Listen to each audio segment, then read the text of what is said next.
അമാനി മൗലവി തഫ്സീർ വായന ഭാഗം 19. സൂറത്തുകളുടെ വലിപ്പവും ഏറെക്കുറെ വിഷയങ്ങളും പരിഗണിച്ചാണ് അവ ക്രമീകരിക്കപ്പെട്ടിരിക്കുന്നത്. വലിപ്പം അനുസരിച്ച് സൂറത്തുകൾ 4 വിഭാഗങ്ങളായി ഗണിക്കപ്പെടാറുണ്ട്. ആദ്യത്തെ 7 വലിയ സൂറത്തുകൾ, രണ്ടാമത് 100-ഉം അതിലധികവും ആയത്തുകൾ ഉൾക്കൊള്ളുന്നവ, മൂന്നാമത്തേത് 100-ന് അല്പം താഴെ ആയത്തുള്ളവ, നാലാമത്തേത് ചെറിയ ആയത്തുകൾ ഉൾക്കൊള്ളുന്നവ.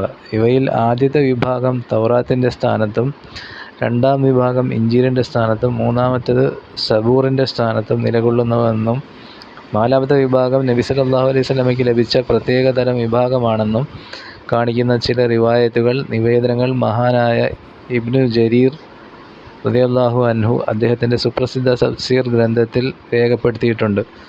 114 സൂറത്തുകളിൽ ഒന്നൊഴിച്ച് ബാക്കിയെല്ലാം ബിസ്മി കൊണ്ട് വേർതിരിക്കപ്പെട്ടു കാണാം.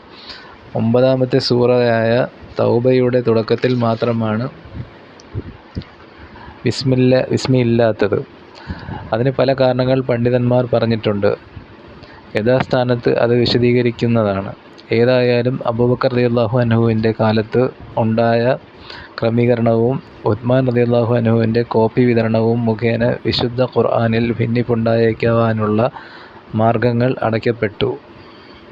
ഇന്നാ നഹ്നു നസ്സൽനാ ദിക്റ വ ഇന്നാ ലഹു ലഹാഫിളൂൻ.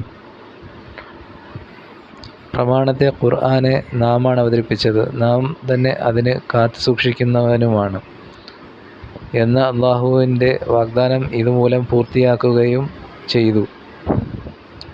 ഖുർആനിലെ ഏറ്റവും വലിയ അധ്യായമായ അൽ ബഖറയിലെ 286 ആയത്തുകൾ അടങ്ങുന്നു. അതേസമയത്ത് ചെറിയ ചില സൂറത്തുകളിൽ 3 ആയത്തുകൾ മാത്രമാണ് കാണുക. ആയത്തുകളുടെ വലിപ്പത്തിലും ഇതേ സ്വഭാവം കാണാവുന്നതാണ്.